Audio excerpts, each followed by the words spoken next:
What's up, everybody? Welcome to the Cross Brothers Sports Warriors. Thank you for tuning in to us today. How to push the show back a little bit, but boy, do we have a great show in store for all of you guys. So, without further ado, I'm Tristan Ducross. On my side, as always, my brother, my partner in crime, Sean Ducross. We are the Sports Warriors. Sean, let's talk about some headlines that have kind of been going underneath the radar, but yet kind of making a little bit of noise as well.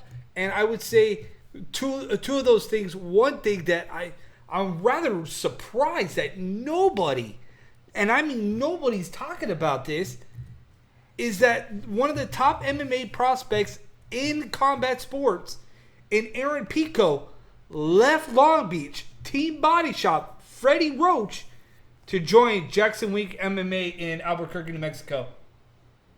When people change camps, it's one of those things, Tristan, that it could be hit and miss. It could go either way. It could be the best thing for the fighter or it could be the worst thing for the fighter. This has all the makings of this could be one of the worst decisions in Aaron Pico's career. The fact that he left Body Shop, the fact that he left Freddie Roach to go to Jackson Wink. I hope that what Jackson Wink has done for some of their fighters, mainly like John Jones, they can carry that aspect over to Aaron Pico. With Aaron Pico being at the top of the food chain, you're like, yeah, you know what? This is something that should have already happened a long time ago if he felt like that Team Body Shop was not the best place for him. What happened now that made you go, you know what? Pump your brakes. We need to go ahead and revisit where I'm training out of. At what point do you constantly make that decision? Because I'm never for anybody where all of a sudden you're splitting time between multiple camps. I'm not a fan of that. I think that you should stick with one camp, have a full-time camp. I'm tired of these fighters blaming certain people for their, oh, well, I lost here and there. But I don't get why you have to point fingers at a camp when you as a fighter put in the effort, put in the work. Absolutely. If you're not going a full camp and you're not doing your job, then what's the issue? There's something else that needs to be done, and my question is, why now? Why the disconnect? That's what I want to know. Why the disconnect? Why are we at some point thinking that it's okay for a fighter to have multiple homes and not one? Every fighter should have a fight camp or a gym and call it home. You haven't seen it work in amateur. What makes you think that it's going to work now? Exactly. I mean, it really doesn't even work in the amateur field. Right. It is no different. You as a fighter, you can't blame the coach for why you lost. They put in a game plan. It is your job to go out there and execute the game plan. You failed.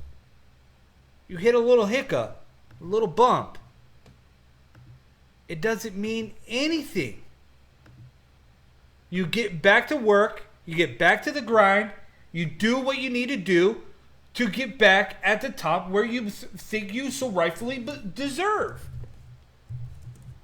If you're not, then whose fault is that? Right? It's just like when I look at the hockey coaches or the baseball coaches, and I'm like, people are like, oh, you should fire this coach. It's coach. No, man. The coach puts the game plan in motion. The coach is the one that's there to give you all the tools for you to succeed. It's whether or not you choose to use those tools to be successful. That's on you. Nobody else but you. So only time will tell on how this outcome favors Pico, if it does or doesn't. But to me, my initial reaction is, you can up and leave. You are more than welcome to go ahead and figure it out what your outcome is. All the power to him. He deserves it. He'll figure it out. Whether it's good, bad, or indifferent, he'll figure it out. But man, now's not the time to jump ship to a different camp, though. Now's not the time to make an adjustment in camp because of what is going on right now in Bellator with the tournament. Aaron Pico, I don't know, bro. I just hope Jackson Week doesn't do something stupid. That's all I'm saying. Again, this is the thing. Time will tell. Time will either tell that this was a smart decision or a bad decision. But it's a 50-50 toss-up. Yeah, it is. And the success rate. 50-50 in the success rate. Could go either way. But one thing that we did not anticipate was what we saw with Raymond Daniels at Bellator over the week. Ain't that the truth? One of the... Like, I shared the video. Like, if you sat back and you listened to the thud of that right hand coming down, whoo, that was another level. The fact that these guys that Bellator has to be able to take from kickboxing or Muay Thai and transition them over into mainstream MMA has been quite successful. Bolanos and now Raymond Daniels. Raymond Daniels with that side kick that sent his guy into the back of the cage and then set up that ultimately that spinning fake into the right hand was something you'd see out of a movie. It's funny because when you and I were covering Lion Fight and when we were covering Glory and we were out there traveling a little bit more than what we are doing now and we were covering guys like Raymond Daniels and Bolanos and we were telling people that these were names that if they ever got to mixed martial arts that people would have to understand, people would have to start knowing. Because we were always told, oh my God, watch the spinning elbows from Bolanos. They come out of nowhere. Or watch the highlights, the human highlight reel in Raymond Daniels. And you're seeing it unfold right now, right in front of you. Raymond Daniels has like legit all the tools to be successful in mixed martial arts. It's not whether or not he comes to an understanding that it's not all about flash. Because I don't want him to get the kind of rub that Michael Venom Page gets. Yeah, and we'll talk about Michael Venom Page here coming up a little bit later because he's on Bellator 221 this weekend. That leaves us to an interesting conversation on that one. That card is ridiculous right now. 221, we will talk about that too. Donald Cerrone calls out Conor McGregor. Conor McGregor is like, we'll sit down and we'll talk. Dana White says he has a meeting with Conor McGregor this weekend, so we will see where this kind of goes. I was asked my take on what I thought about Donald Cerrone calling out Conor McGregor, and when I sat back and I thought about it, it's like it's a smart play. It's the only play. For a guy who has had a rocky road career, and for a guy that has been up and down, right, and had his high moments and had his low moments, this is it. Like he's your prototypical cowboy, right off into the sunset. That's the truth. And when you look at everything, give him that one big payday. That feud has been going on between Donald Cerrone and Conor McGregor since that whole sit-down press conference with everybody. I forgot what it was. I think it was for UFC 200 maybe, I think. When Conor McGregor make a shot about who the fuck is that guy? Yeah. Well, Donald Cerrone was back behind him saying that if he comes up to his weight, the guys up there are too big, too strong for him. So there has been talking about this fight for a number of years now.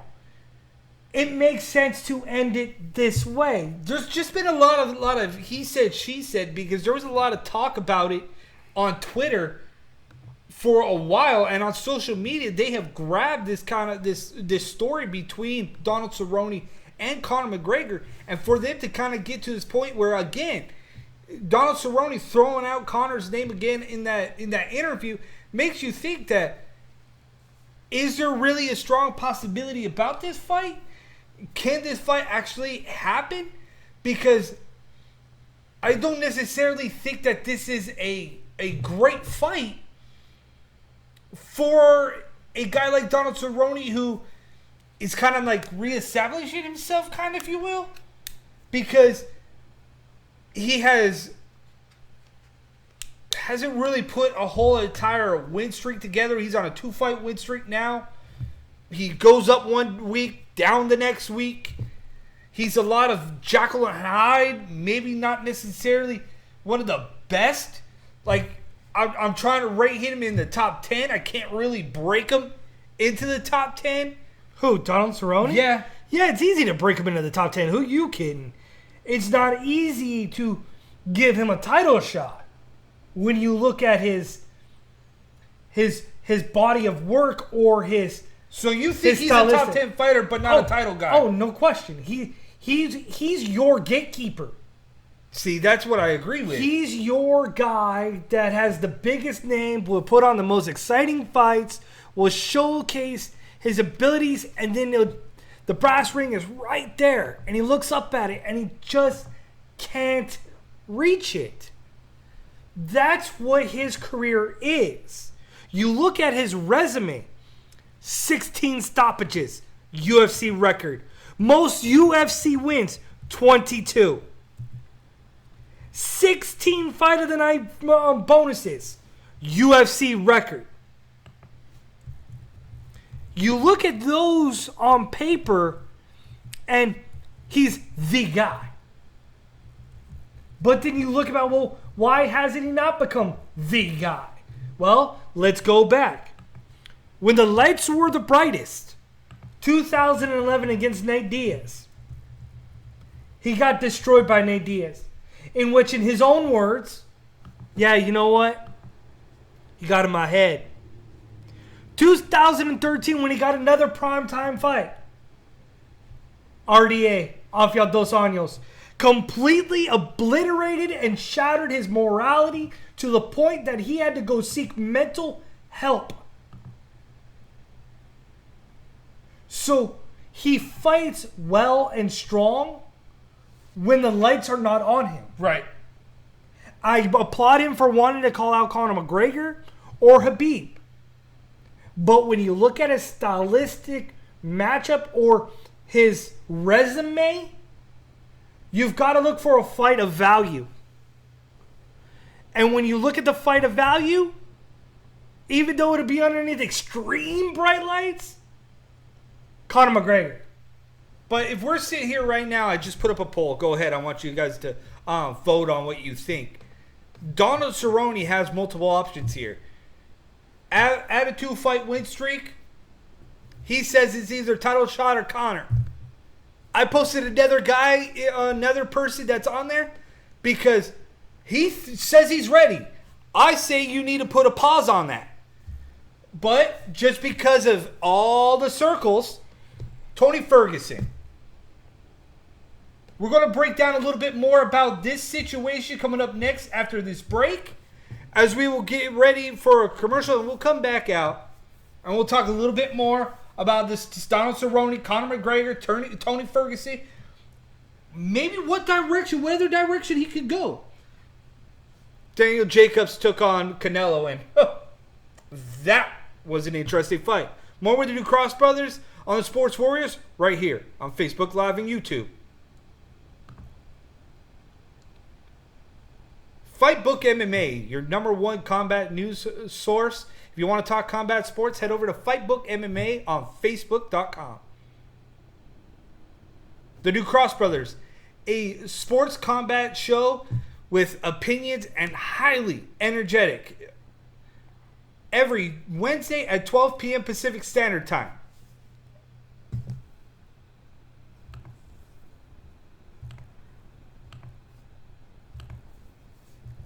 All right, so Tristan apparently still wants to talk about Donald Cerrone and the potential matchup of none other than Tony Ferguson.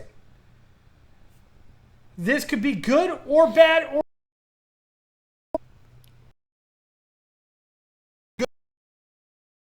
one more fight. So why wouldn't this fight make sense then? If you want to see him in a fight first, put him against Donald Cerrone.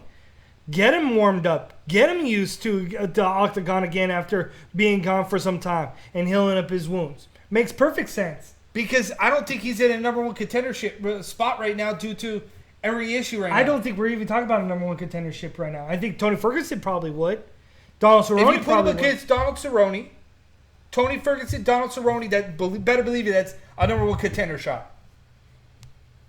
One of those two guys win. He's still top of the food chain. They get the next shot. He's still top of the food chain. Correct. But I would like to see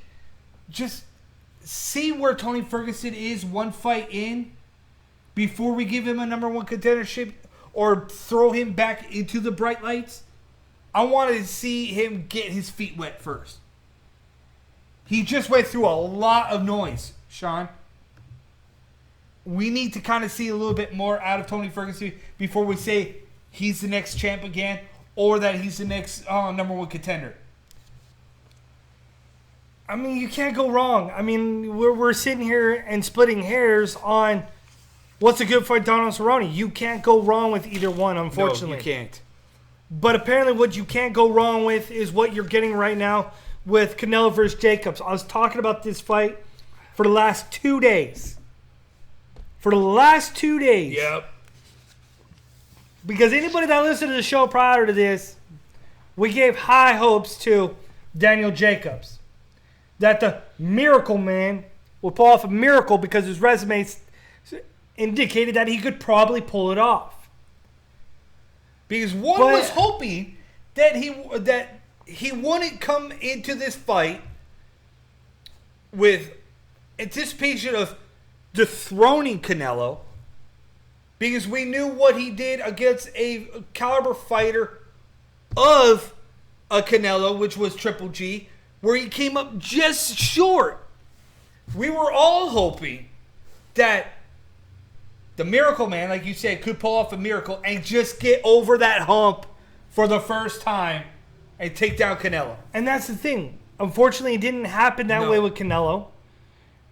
Jacobs ended up losing a unanimous decision to Canelo. And in that fight, Canelo probably looked the best that he ever looked. I gave the first round to Jacobs. I gave the last 3 to Jacobs, and everything in between.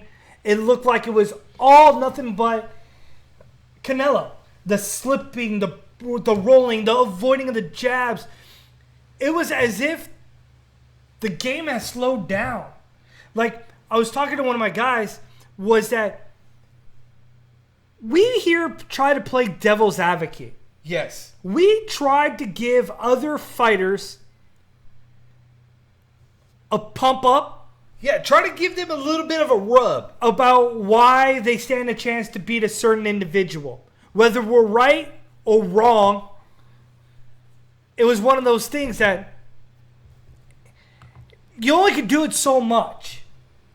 And in this situation, it's as if Canelo is getting better at understanding the fight game. This was as if this was the first time I saw kind of Canelo box more and be aggressive while avoiding the inside of Jacobs. Jacobs couldn't find the distance between him and Canelo. And when he found the distance between him and Canelo in the 9th round, he let off the gas pedal. And watching this fight, wasn't it clear that Canelo was more about boxing and getting kind of a little bit more head movement going, a little bit more distance at times, being a little bit more technical on that aspect than actually standing in a phone booth and trading with somebody? Is that a fair assessment to say? That we saw more of a boxer, Canelo, this time against Daniel Jacobs than we did before? You saw more of a boxer. You saw more of a businessman in this fight than anybody has ever seen from Canelo. And when I look at this, and I'm not hearing anybody really talk about how we got here with Canelo or where we're going with Canelo. Okay? In boxing, your story is centralized around Canelo, Triple G, Deontay Wilder, Anthony Joshua, Crawford. Those are your guys that step up. But when you talk about magnitude, when you talk about the fact that a guy like Canelo, who doesn't speak much English, Right. can go into Las Vegas and sell out MGM Grand for the last 2 years.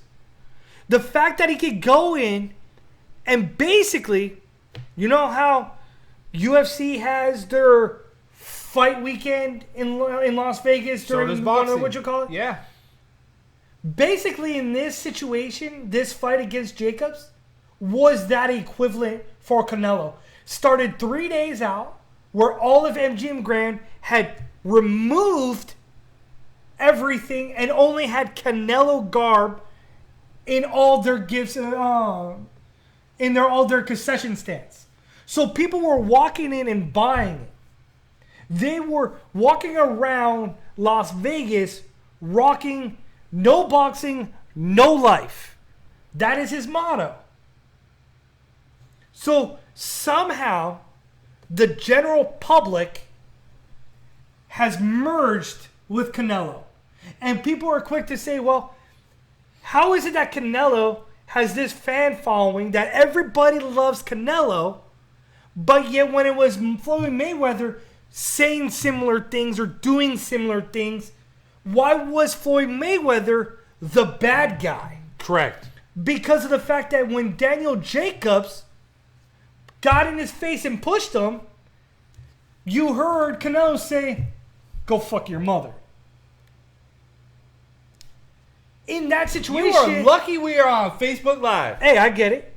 But in that situation, everybody's like, wow, Canelo really said that. Yeah.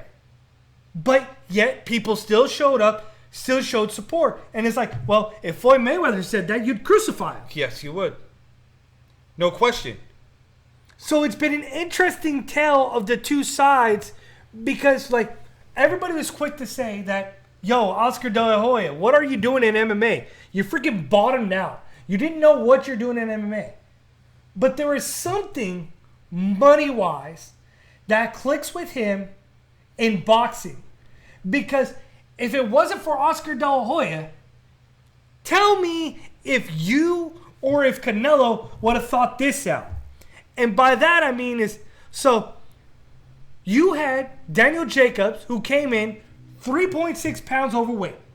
Which I told you last show that was a strong possibility because of the stupid clause that Canelo put in there. Not stupid. My point exactly. Business perfection. Because he got money for it. The fact that he said, told Jacobs' camp, if he comes in overweight, for every pound he comes in overweight, there is a $250,000 fine for every pound he is overweight because he did not want Daniel Jacobs to come in at 170. So Daniel Jacobs weighed in at 3.6 pounds overweight. In that process, Canelo got 35 mil for showing up for fighting. And then you've got, on the other hand, you got him picking up another $800K. Yes. If it wasn't for Oscar De La Hoya and being able to be a good businessman, Canelo doesn't leverage that clause. He doesn't even pull in an extra $800K. The guy is raking in money left and right. The fact that he could go on Complex on YouTube on a shoe spree and drop, I'm assuming those shoes are like freaking like $500,000 Yes. or some shit.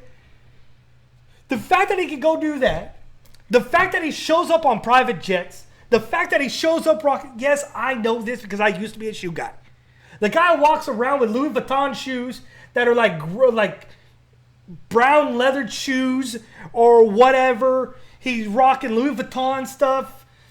He's rocking around Gucci, whatever it may be. And people are like, Not busting his chops. But if you see Floyd Mayweather walking around with Louis Vuitton, you're quick to go, look at that guy. He's money. How many strippers does he have on the payroll? So the drastic change and alteration we were heading into with Canelo. But there's always going to be a shift. And it's incredible that the shift is relating to a guy that nobody can relatively understand. Nobody can really relate to. Except for his general public.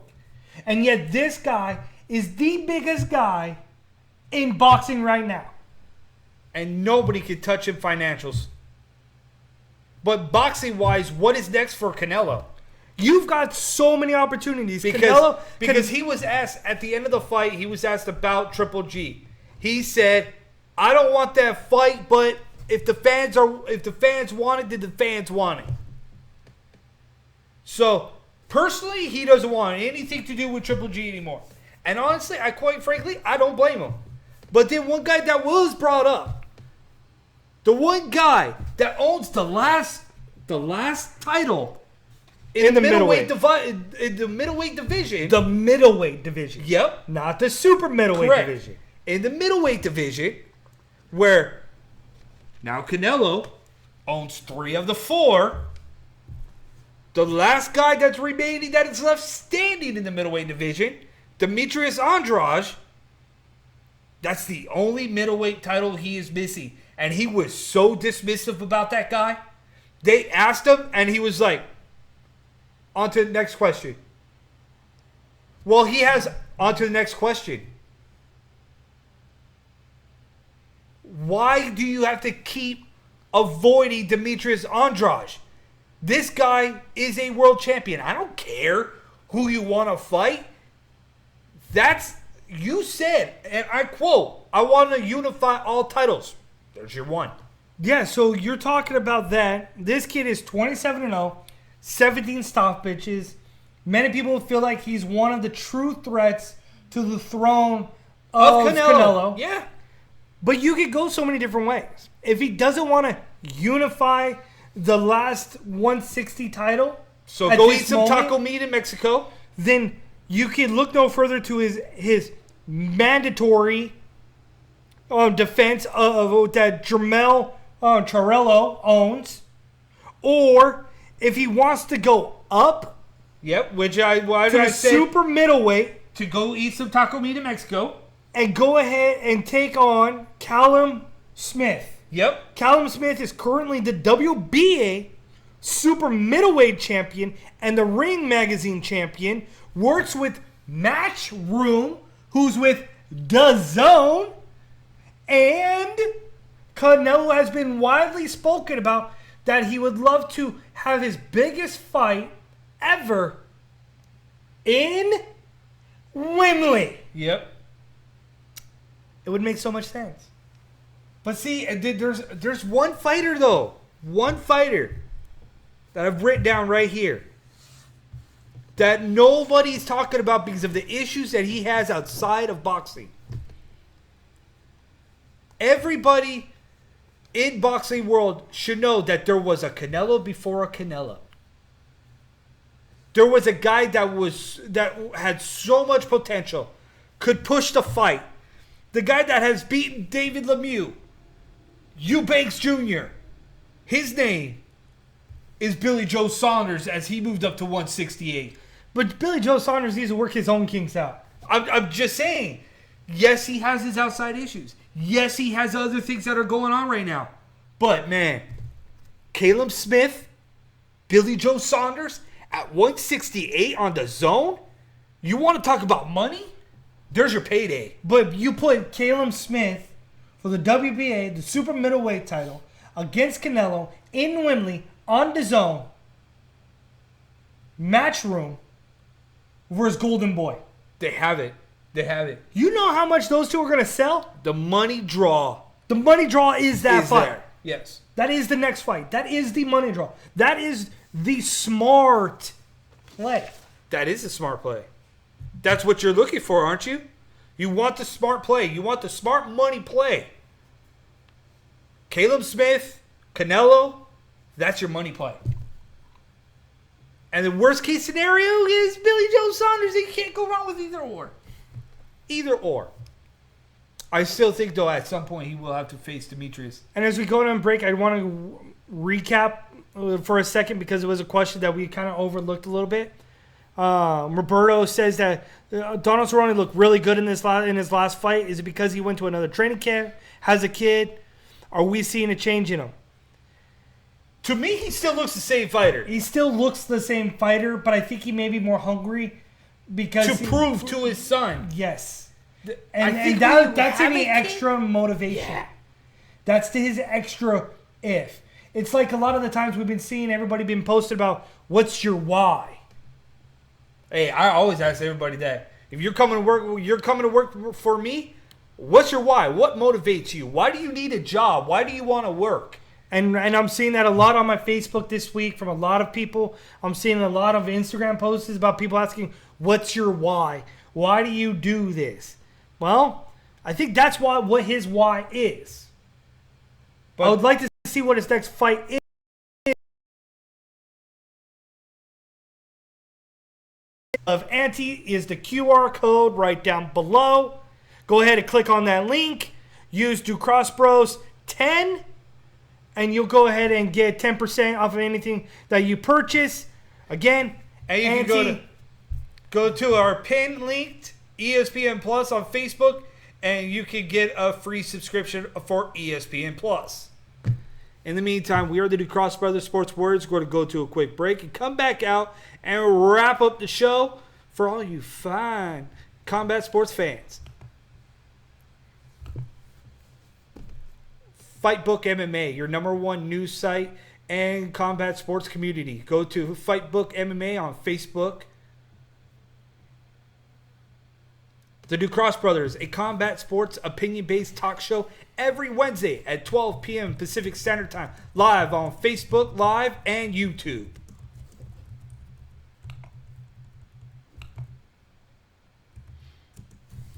All right, everybody, we are back. So, Sean, interesting tale of the tape as we get ready to wrap up the show. Bellator 221 is here. It is upon us.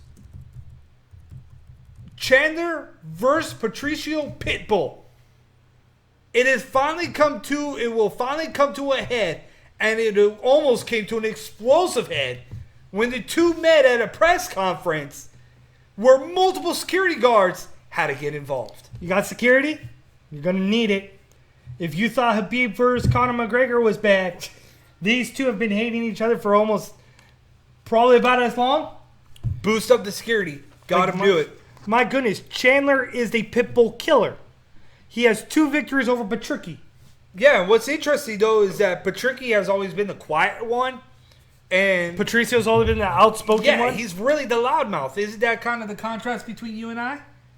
You're the quiet one, I'm the loudmouth. No filter, a little bit of a filter.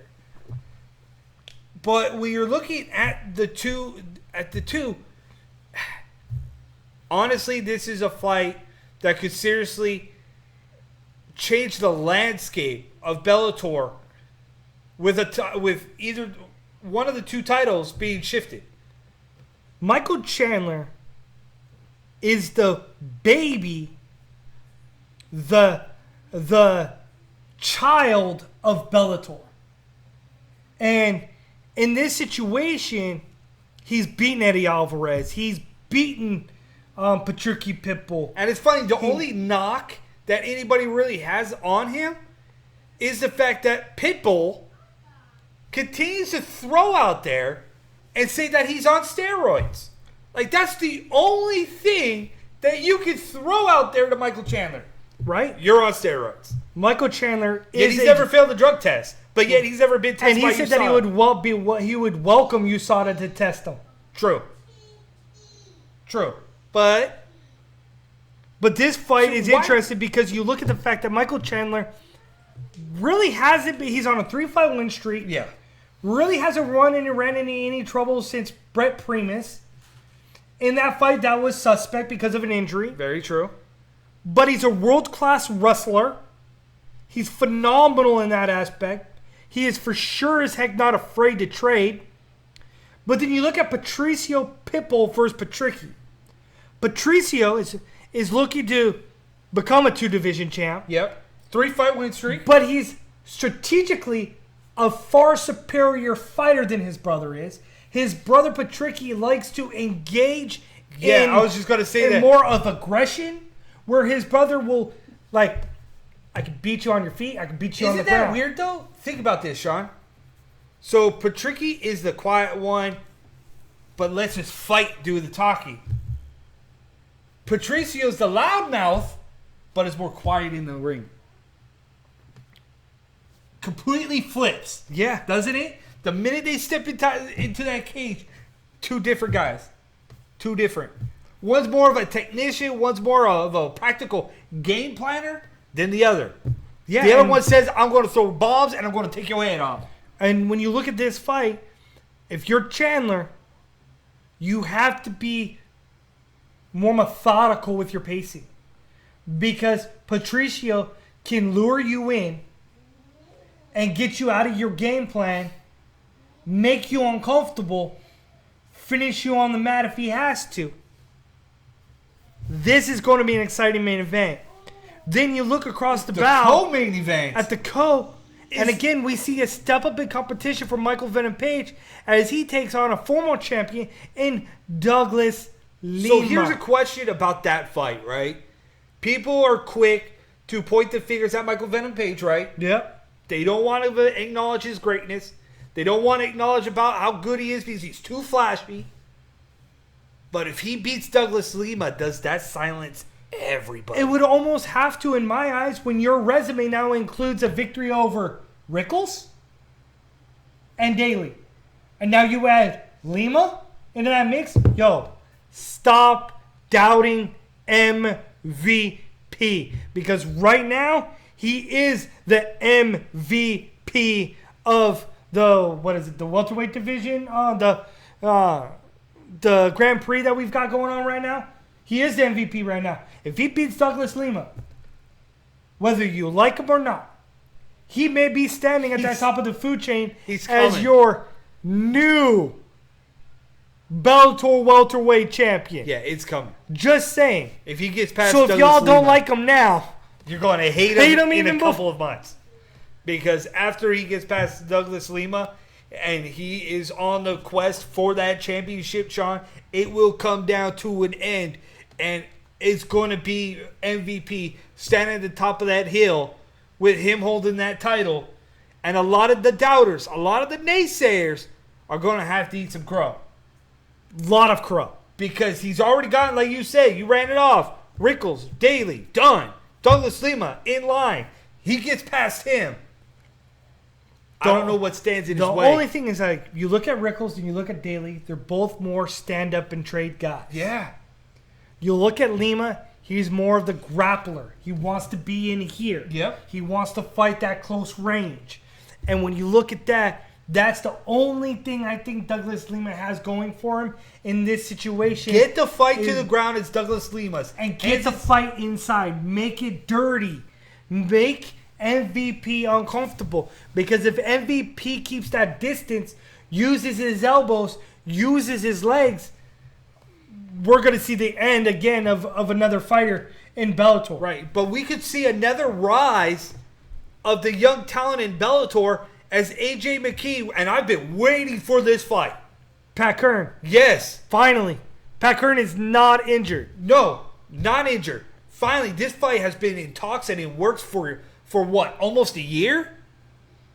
This is the toughest fight of AJ McKee's career.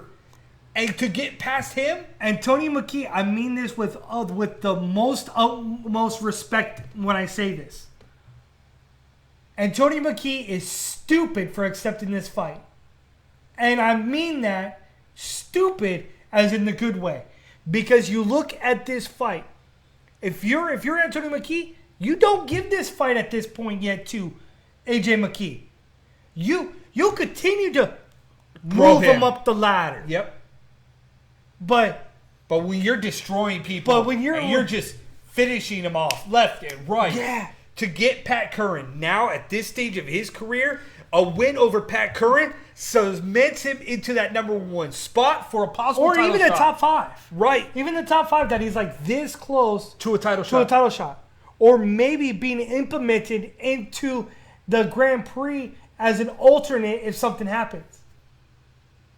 There are so many avenues that you can go with. Like, the level of competition jumping up to Pat Curran after where Michael Venom Page has slowly been creeping up until the last like 2 fights. For this fight to jump up now, you're toying everybody. Yes. And then also the return of Jack Swagger Hager is taking on TJ Jones Hager. on this card. I'm just excited to see if he goes to 2-0 because I'm all about we the people. And with that, we are the Cross Brothers Sports Warriors. We are out of here. Until next time, we will be back with another show next week. Just next week, we'll be back at noon instead of whenever we started today. Right. Just not now. But yeah, so iloveanti.com. Go over there, use the Cross Bros code. As well as if you are an energy drinker, go to Rev Sports. We have the link on our Ducross Brothers page. Go ahead, use our code Ducross Bros separated 15, and you get 15% off of your package. You can follow us also on Twitter at the Ducross Bros. Just go right there. And you can talk combat sports on there with us as well. In the meantime, we're the Ducross Brothers every Wednesday at 12 p.m. Pacific Standard Time right here on Facebook Live. You can catch us talking combat sports on Fightbook MMA as well. In the meantime, I'm Tristan Ducross. This is my brother, Sean Ducross. We are signing off. Enjoy the rest of your day, guys.